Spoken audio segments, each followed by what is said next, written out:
LR Buutenks, what a unit that came out alongside STR Vegito, and I feel like this guy is definitely a good unit for the time that he came out because he is a stacking unit that does get keep or key sphere obtained, so it is very easy for him to stack his defense, and he does have a very underrated ability, that being him recovering HP at the start of turn in both his pre and post transformation. I really think that recovering HP is a very solid ability.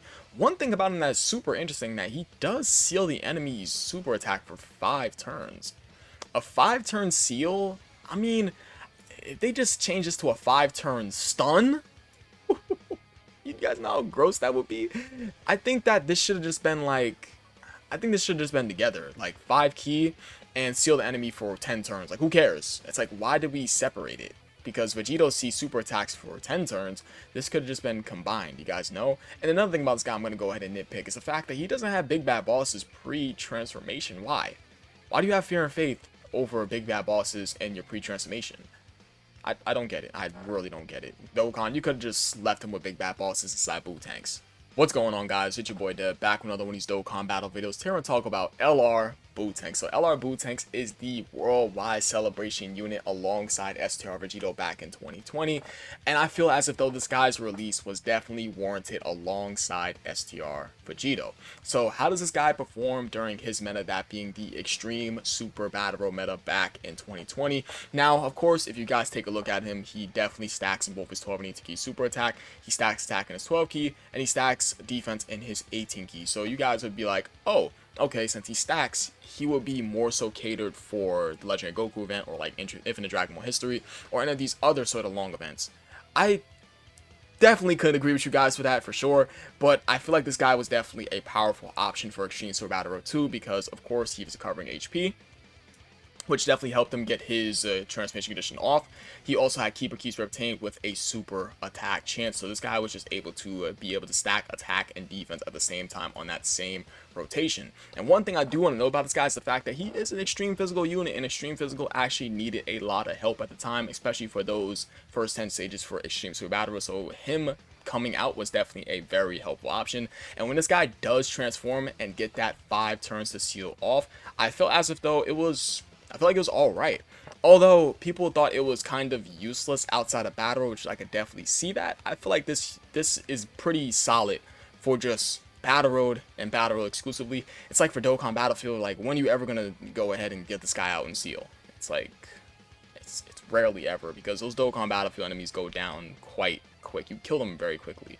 So I feel like this guy can perform considerably well for Extreme Super Battle because he is extreme physical. They definitely need his help. This guy can hit a bit of a decent attack stat inside there, and he can go ahead and transform and seal the enemy anyways. This guy was no slouch offensively and defensively.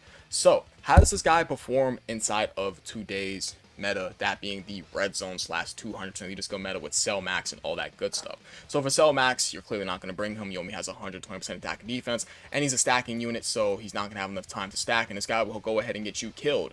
For the red zone in general, I don't really think you would ever want to run this guy, because even when you do make it to the end of the fight, his defense is still not going to be enough, and when he does transform, it's just not going to work out that well. He does recover HP, which is cool, and he can go ahead and potentially double super attack, like double triple super attack for you, but it's like, who cares? Because some of these red zone bosses can't even be sealed anyway. It's like the key and like the additional super attack chance is cool along with the HP recovery, but this guy doesn't even gain defense on super post transformation, and this is where you want to see him at the end of the fight anyways.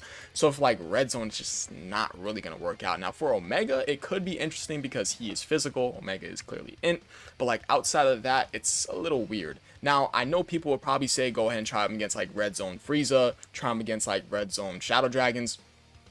Sure, you can go ahead and try that, but then it's like outside of like any other red zone stages, you can go ahead and bring this guy on. It's not really going to work out too well. Now, how many 200% leader skills is this guy on? So in Buu Saga, he's not a gifted warrior. Transformation boost, he is not a movie boss or terrifying conqueror. Artificial life forms, he's not on worthy rivals or accelerated battle. For Kamehameha, he is not a fused fighter, clearly. I mean, wait a minute. Technically, he could he technically be on fused fighters? Hey, I mean, he has Buutenks inside. Okay, no, I'm kidding. I'm not gonna make the argument. So for of course for Kamehameha, he's not on the gods or the LR Super Saiyan 4's 200% leader skills. Final Trump card does not have one. Majin Power does not have one. We can definitely get a Majin Power 200% leader skill Buuhan. That can definitely happen. This guy can definitely be a 200% leader skill. It's like when we get a brand new Buuhan, he can definitely be a standalone Majin Power 200% leader skill. Power Absorption, of course, he's not an android. Time Limit doesn't have one, Sworn Enemies doesn't have one, and Worldwide Chaos does not have one. So he does not have no 200% leader skills. That's definitely something that hurts. So what is good about this guy? What's good about this guy back then, of course, the fact that he is a stacking. No, I feel like the stacking actually aged well. I just feel like he just doesn't have enough defense to stack up off of in today's defensive meta anyways. And the fact that he's not on a 200% leader skill definitely hurts this guy. But still, what's good about this guy is the fact that he is a stacking unit. Both his 12 and key super attacks. Prefer to get his 12 key anyway, just because he stacks defense. He is a keeper key spray obtain unit that does help support his super attack effect inside his 18 key super, so you can get your 18 key supers off much more easier.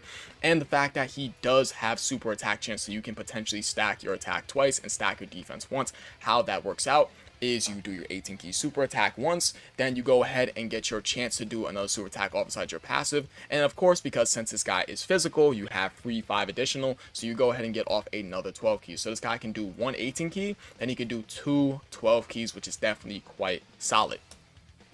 And I really like this recovering HP ability. I feel like this is underrated.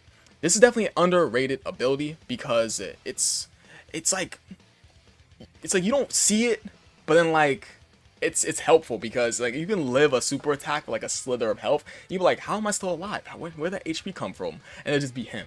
It'll be this guy. Buutenks is I, okay? He's I unit. So of course that is some of the good things about him pre-transformation and post-transformation. Now, I mean, the key is cool, and the super attacker chance is cool too, but I feel a little underwhelmed when this guy does transform. He just really, all he really does for you is hit harder. That's really it. It's like he does gain more attack and defense, and he gains key and the seal chance for 5 turns. I mean, not seal chance, excuse me. He gains a key and the guaranteed seal for 5 turns, but then, like, that's it. Him post-transformation does not really seem too crazy, you know? Yeah, it's like the key is nice, the keeper keys are obtained, and the super attack chance is cool. He then launches additional attack instead of having the regular just 30% chance come a super attack. This is just like together, but it's just, it's really cool. It's like he gains big bad bosses. I feel a bit underwhelmed by him post-transformation. I'm going to be completely honest with you guys. Because he doesn't, his super attack effect sucks. Let's talk about what's bad about him. What's bad about him, okay? So what is bad about Buutenks? Now, the first thing I want to go ahead and say what's bad about him is the fact that he does not have big bad bosses pre-transformation. That is something that hurts him because that extra 25% defense from big bad bosses is something that he can definitely use. Another thing that is bad about him, what I would say is his absorption condition, that him having to be above 50% or more HP after the 4th turn. This can definitely serve a little bit of an issue because inside of Extreme Super Battle, for example, you have to go ahead and pop an item for a unit on rotation, so you can go ahead and get to the 4th turn and get this guy to come out anyway so he can seal the enemy. Yes, it's like you have to watch the units around him because Extreme Physical is just not a good typing. Yes, let's go ahead and get that out the way for at the time. At the time, Extreme Physical completely sucked ass. So you will have to make sure the units are safe around you before this guy would transform. So I do not like his, I don't like his absorption condition because of you having to baby the team around him at the time. Even today, like these bosses hit way too hard. So like this is still quite annoying. Falling below 50% more HP is definitely super easy, and you have to wait to the 4th turn. And some of these bosses hit kind of hard before they build up to their final phase, right? I know I'm talking about the red zone, cell max, and all that nice stuff, but yes, that's the point I'm trying to make. And people who would ever want to run this guy in the red zone will go ahead and find out that he will get your shit mushed in. Now, moving on over to his post-transformation. Everything else about his pre-transformation, I have no issue with. I feel like he is fine pre-transformation. It's like the only thing I don't like about him pre-transformation is the fact that his absorption condition does have that HP restriction on it, which can be a little bit annoying. And I know people will be like, oh, but I've never had a problem with it.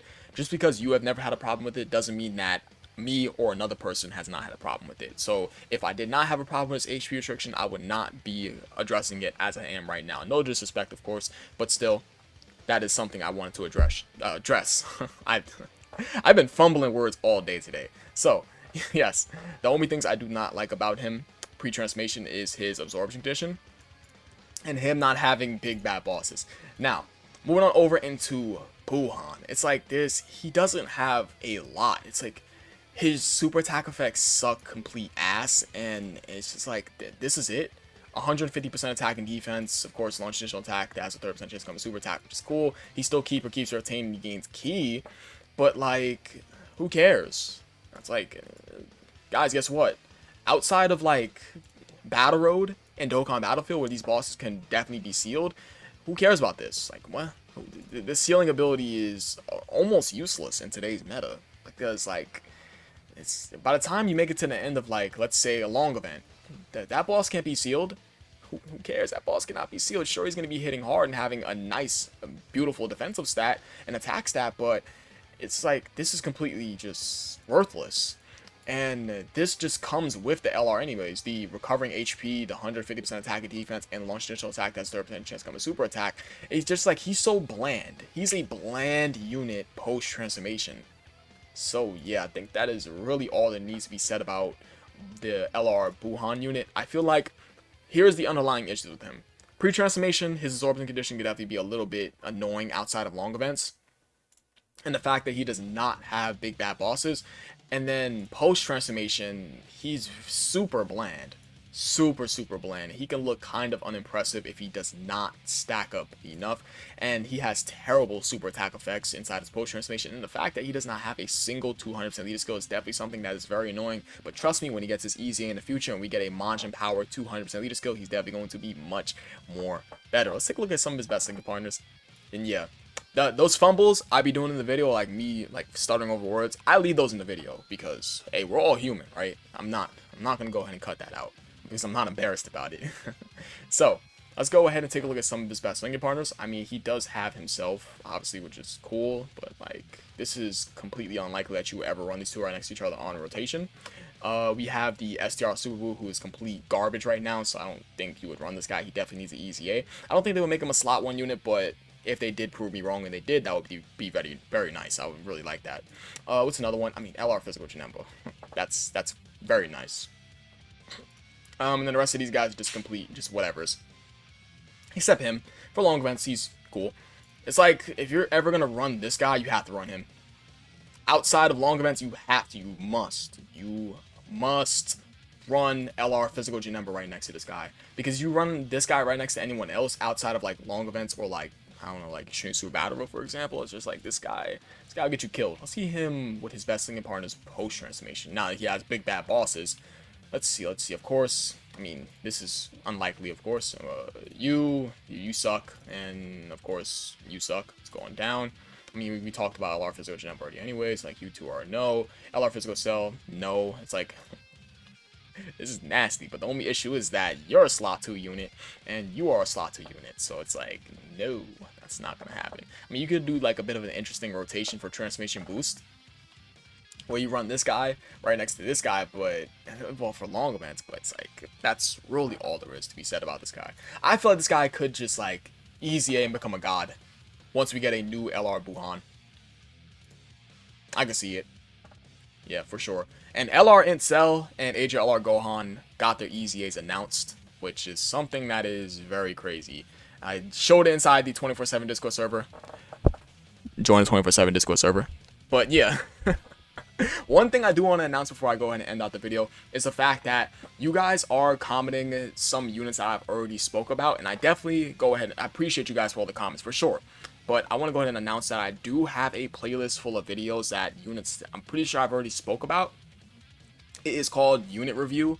I believe it's called Unit Review. And I'm going to go ahead and put it up on screen. I'm going to put the link down below inside the description for you guys to go ahead and click on it and go over to the playlist. Please, I advise you go ahead and check out the units I probably already spoke about that you want me to talk about. All the comments that you guys been like saying down below, thank you. I completely love you guys. You guys are just amazing.